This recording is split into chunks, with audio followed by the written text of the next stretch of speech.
አሁን በዚህ 2000 ዓመት በቆየ ቤተ መቅደስ ተጥለናል። ከፍታ ላይ ያለነው በጫካ ተከበናል። በኋላ እንገናኛለን። እስቲ የምናገኘው ነገር ካለ እናያለን። በዚህ ቪዲዮ ብዙ የጥንት ቤተ መቅደሶች እንጎበኛለን። ጥንታዊ ማያዎች ደብቀው ከመሬት ስር ያቆዩትን ሳይቀር። አሁን እያያችሁ ያለችውን ነገር በሙሉ ማያዎች እንድናየው አይፈልጉም ነበር። አሁን እኛ የምንሄድባቸው ቦታዎች ማንም ለመሄድ አይፈቀድለትም። ከዚህም በተጨማሪ ከዓለማችን 7ቱ ድንቆች አንዱን ቤተ መቅደስ እናያለን። ግን ደግሞ ግኝቶቹን ለማግኘት ያለን ጊዜ ሰዓት 100 ሰዓት ብቻ ነው። ደረጃዎች በጣም ትልልቅ ናቸው። አንተ ሊፍት ካለው እየፈለኩ ነው። የማያ ሚስጥሮች እንፈልግ። በሩ ይሄ ነው። ወደዚህ የጥንት ቤተ መቅደስ የሚያስገባው በር ይሄ ነው። አንተ በጣም ስምጥ ሸለቆ ነው። እኔ ከሁላችሁም ቀድም ያለው አራቀደም ወጥመድ ሊኖር ይችላል። ይሄ ቤተ መቅደስ ከ2000 ዓመት በላይ ያስቆጠረ ነው። የሚገርም ነው። አሁን በዚህ ጥንታዊ ሸለቆ ገብተናል። ወዴት እየሄድን ነው? በለፈጣሪ ሆይ። በዚህ ዋሾት በመጀመሪያ የምታገኙት ይህን ትልቅ ሐውልት ነው። ይሄ የሚያሳየው አምላካቸው በነብር አፍ ውስጥ ሆኖ ነው። በጣም ነው የሚያምረው። ፈጣሪ ሆይ፣ ይሄ ነገር ምን ማለት እንደሆነ እኔ ልገምት፣ አንተ ደግሞ እውነተኛውን ትነግረኛለህ። እሺ፣ ይሄ እጅ ነው። ይሄ ሰልፍን ነው የሚያሳየው። ይሄ ሽንት ቤት ነው። ስህተት። እሺ፣ ያ ሽንት ቤቱ አይደለም፣ ያ ጆሮ ጌጥ ነው። አዎ ጂሚ ነው እንዴ? ይሄ ቦታ በፒራሚድ ላይ የተገነባ ሌላ ፒራሚድ ነው። ስለዚህ ወደ ውስጥ በገባን ቁጥር የበለጠ ያረጁ ነገሮች እናገኛለን። ሰዎች መንግስት ይህንን እንድናረግ ለምን እንደፈቀደ ራሱ አላውቅም። በጣም የሚገርም ነው። አልኮሪጆች ራሱ እዚህ እንዲመጡ አይፈቀድላቸው። ምን ያህል ወደ ውስጥ ገብተናል። አሁን ለሰዓታት በዚህ ቤተ መቅደስ ውስጥ ከተጓዝን በኋላ አሁን ወደ መጨረሻው ደርሰናል። ቀደም መጨረሻው ላይ ስንደርስ ሰርፕራይዝ አለን ብለናል። አዎ ይሄ ነገር ባለፈው 20 ዓመታት ውስጥ የተገኘ ነው። ይሄ የሞተ ሰው ላይ የሚደረግ ማክስ ነው። ከባቡ መንግስቶች ንጉስ መሃል የአንዱ ፊት ነው። ማያኖች ሰዎች ሲሞቱባቸው እንደዚህ አይነት ማክሶች ሬሳው ፊት ላይ ያደርጋሉ። ይህን የሚያደርጉት የሞቱ ሰዎችን በቀብራቸው ውስጥ ከአደጋ ለመጠበቅ ስለሚያስፈልግ ነው። እስቲ ሊያዘው። አዎ ይሄ እንግዲህ ከ1000 ዓመት በፊት የተሰራው። አዎ ይሄ ማለት የቅድም ሀያቴ እሱ ራሱ አልተወለደም ማለት ነው። ይሄ ለምንድን ነው ሙዚየም ያልገባ? ይሄ ለምንድን ነው እንደኔ አይነቱ ዩቲዩበር ጋር የተገኘው? አረንካ ውሰድልኝ። ለማንም እንዳትናገር። ግን ደግሞ ቪዲዮ ላይ እየታየኮ ነው። ይሄኛውን ቴምፕል ጨርሰናል። ነገር ግን ይሄንን ቴምፕል የሚመሳሰሉ ብዙ ቴምፕሎች አሉ። ወደ በኋላ ደግሞ ከዓለማችን 7ቱ ድንቆች መሃል አንዱን እናሳያቸዋለን። ይሄ ጫካ በዝንጀሮ በእባብና በሌሎች የተሞላ ነው። ቆይ ዝንጀሮ ነው? አባት አራና። እሺ ሰዎች፣ ይሄ ዛሬ የምናድርበት ቦታ ነው። ተመልከቱ እነዚህን ነገሮች። አሁን ገና ብዙ የምንጎበኘው ቤተ መቅደሶች አሉ። ስለዚህ ጥሩ እንቅልፍ እንድተኙ ፈልጋለሁ፣ ምክንያቱም ይሄ ቪዲዮ ገና መጀመሩ ነው። እንደምን አደራችሁ ሰዎች፣ እንደምን አደር። መጀመሪያ የተረሳውን ከተማ መጎብኘት አለበት። የአሁኑን መልኩን አይቶ የድሮውን መልኩን መገመት በጣም ይከብዳል። ስለዚህ አኒሜሽንን ተጠቅሜ ላሳያችሁ። ወደ 100 ሺህ የሚቆጠሩ ሰዎች እዚህ ቦታ ላይ ይኖሩ ነበር። ይሄንን ይመስል ነበር። መንገዱ እንደዚህ ነበር የተሰራው። ነገር ግን ወደ ውስጥ ስትገቡ ይሄንን የመሳሰሉ የአርት ስራዎችን ታስተውላላችሁ። በለው አንተ የሚገርም ነው። የዚህ ቪዲዮ ምርጡ ነገር ምኑ መሰላችሁ? የድሮ ፎቶዎች እየወሰድን ፒያው እናረጋቸዋለን። ይሄ ስል እንደዚህ እንደነበር ይገመታል። ከ2000 ዓመት በፊት ማያዎች እንዴት እንደሚኖሩ ያክል ያስረዳል። ይሄ ፎቶ ሎላን ይሄን ነገር እንስሳ ይመስላል እያለ ነው። ይሄ ነገር እንስሳ ይመስላል?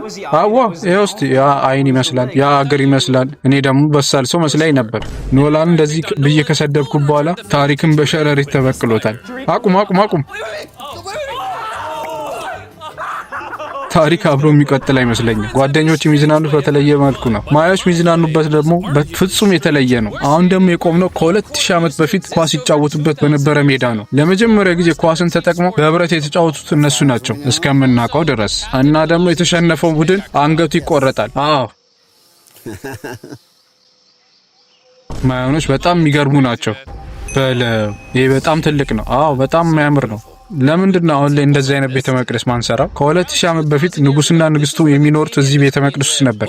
ነገር ግን ከ2500 ዓመት በፊት ይሄንን ይመስል ነበር። በጣም ብዙ ሰዎች እዚህ ጋር ተሰብስበው ንጉሳችንን ድንገት እናያለን ብሎ ለሰዓታት ይቆሙ ነበር። አሁን ግን እንደዚህ ይሆናል። እስቲ ገብተን እንየው።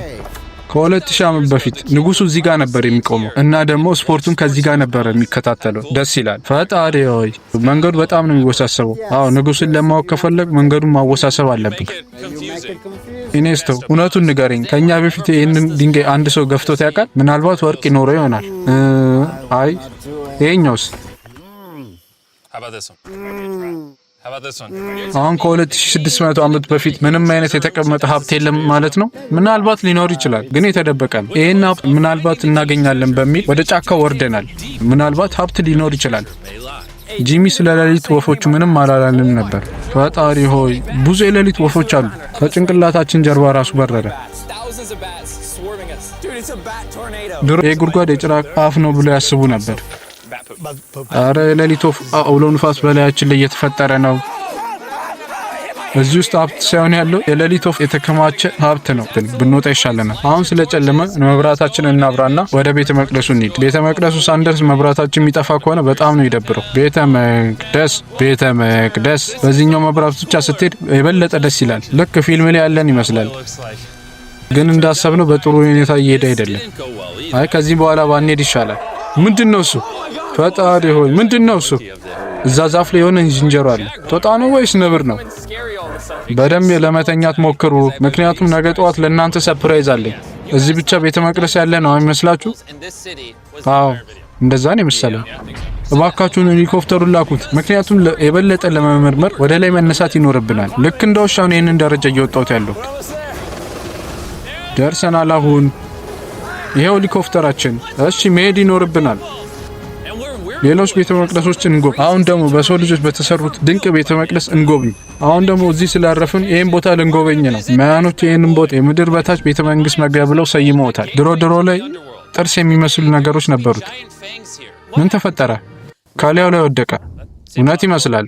እሺ ገብተን እንዴ የሚደንቅ ነው። ይሄን ቦታ በጣም ብዙ መወድለት ነገር አለ። ለምሳሌ ልክ መሀል ላይ እንዳለው መዋቅር ይሄ ቦታ ቤተ መቅደስ ነው ብዬ መገመት እችላለሁ። መስዋዕት የሚደረግበት ቦታ ነበር። አዎ ልክ ነህ። አዎ ዛሬ ተሳካልኝ። ምን አይነት ሰው ነው? ኮፍያ ወደቀበት። ግን ደግሞ አስጎብኛችን ሊያሳየን የፈለገው ነገር የሰው ልጅ መፍለቂያው ነው ተብሎ በማያዎች የሚታመነው ዋሻ ነው። ማያዎች የሰው ልጅ ከዋሻን የተወለደ ነው ብለው ያስባሉ። በደንብ ወደ ውስጥ ስንገባ ደግሞ የህይወት ዛፍ ተብሎ የሚታሰብ ተክል አላቸው። ሁላችንም የሰው ልጆች ከዚህ ከሚያምረው ዛፍ ነው የወጣ ነው ብለው ያስባሉ።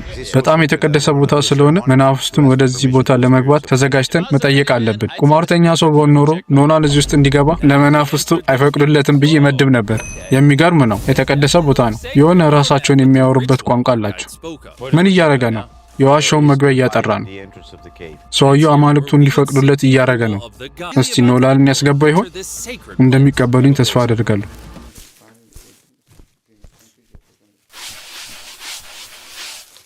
ጥሩ ይመስለኛል።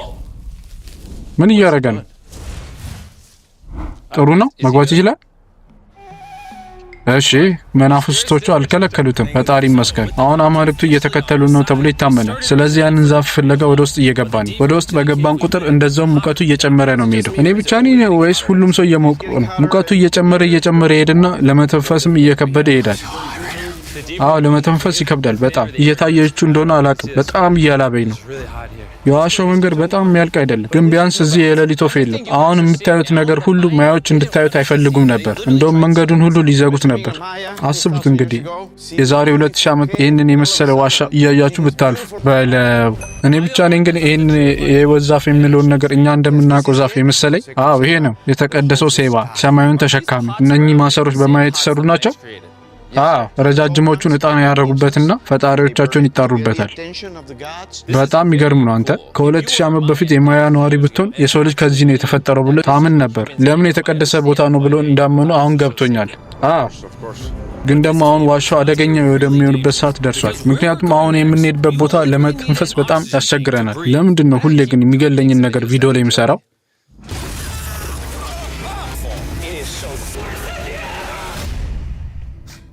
አሁን የሆነ ያህል ኦክሲጅን ወስደናል። ምን ያህል ነው ወደ ውስጥ የምንሄደው? 2 ኳስ ሜዳ ያክላል። እኔ እዚህ ቢቆይ ይሻለኛል። ሁሌ ወደ ኋላ ትቀራለህ። ለምንድን ነው? አልሰማውም እንደ ኦክሲጅን የለም ብሏል። ኖናል ልክ ሳይሆን አይቀርም። ምክንያቱም አስጎብኚ ያሳየን መጀመሪያው ይሄንን ነው። እያዞረኝ ነው በእናት። አይ ትንሽ ኦክሲጅን ውሰድበት። ተንፍስ። እሺ ምን እያልን ነበር? እሺ እንግዲህ እዚህ ጋር የሴራም ስብርባሪ አሉ እዚህ ጋር የሚደንቅ ነው። አንዱን ወደ ቤት መውሰድ ይችላል። አይ እንደዛ ካርክ ትታሰራለሁ። አይ በቃ ትቼዋለሁ። በቀላሉ አመኑኝ ማለት ነው። ቀስ ብዬ ከኋላ ተከትያቸው ማስፈራራቸዋለሁ። ተመልከቱ እዛ ዋሻ ውስጥ ያሉት የሌሊት ወፎች። እስቲ እንቀጥል እንግዲህ። ይሄን ነገር ግን አላውቅም። የሌሊት ወፎች ሰው ይናከሳሉ? መደበቂያ ቦታ አግኝቻለሁ። ወይኔ የሌሊት ወፍ አለ። ጂሚ ትንሽ ኦክሲጅን ውሰድ፣ ምክንያቱም ደግሞ አሁን ይበልጥ ወደ ውስጥ እየገባ ነው። አንተም ትንሽ ውሰድ፣ አየሩ በጣም አስቸጋሪ እየሆነ ነው። የዚህ ሚስጥራዊ ዋሻ መጨረሻ ላይ ስንደርስ የዋሻው ምርጥ ነገር እናገኛለን። እነዛን ስታላክታይቶች አየ። ወይኔ ጂሚ ከጀርባ ያለው ሸረሪት በጣም ትልቅ ነው። ወይኔ ፈጣሪ፣ ማዮች ነፍሳቱን ይቀልባቸዋል እንዴ? ለምን ይመስላል ከዚህ የዓለማችን ትልቁ ሸረሪት ድር እዚህ ሚስጥራዊ ዋሻ ውስጥ የተገኘው? ከሆነ ነገር ላይ ለመከላከል ይመስለኛል። ምን ይመስላል? እኔም እንደዛ መሰለኝ። ነፍሳቱን ከመዋጋት ይልቅ እንደተከደነ ይብሰል ብለን ተመልሰናል። ፈጣሪ ሆይ በጣም ነው ያስደነገጥኩት። ይህንን ኦክሲጅን ፊት ላይ ጥየው ነበር። ዋሻውን ጥለን ከወጣን በኋላ በጣም ደክሞን ነበር። ወደ አዲሱ መተኛችን ቦታ ሄደን እሱን አበጃጀን። አሁን ግን እረፍት ልናደርግ ሳይሆን ነገ ከሰባቱ ድንቆች መካከል አንዱን ልንጎበኝ ስለሆነ ዛሬ 4ኛ ቀን ነው። ማዮች ለመዝናናት ምን እንደሚያደርጉ እስቲ እኔ ለመጀመሪያ ኳስ ለቡድን የተጠቀሙት እነሱ ናቸው። ከ3000 ዓመት በፊት ማዮች ሂልዝ የሚባለውን ጌም ፈጠሩ። በዚህ ጨዋታ ኳሱን በመምታት በዚህ ቀዳዳ ልክ እንደ ቅርጫት ኳስ ያሳልፉ ነበር። በዚህ ጨዋታ እጅን መጠቀም ብቻ ማይቻለው ከእግር ኳስ ጋር ተመሳሳይ ነው። ባለፈው ያለውን ነገር ግን ልብ በሉ። የተሸነፈው ቡድን አንገቱ ይቆረጣል። ጭንቅላቱ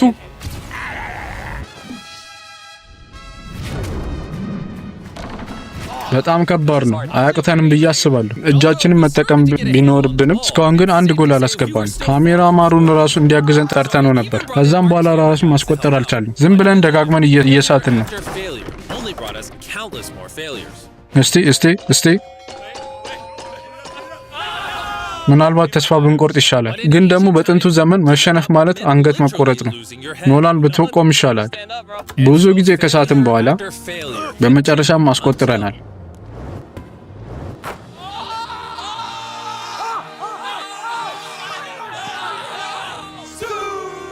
ድሮ ላይ ጨዋታው ከተደረገ በኋላ አሸናፊው ቡድን በዚህ ዋሻ ውስጥ አልፎ እዚህ የተፈጠሮ ገንዳ ጋር ይዝናና ነበር።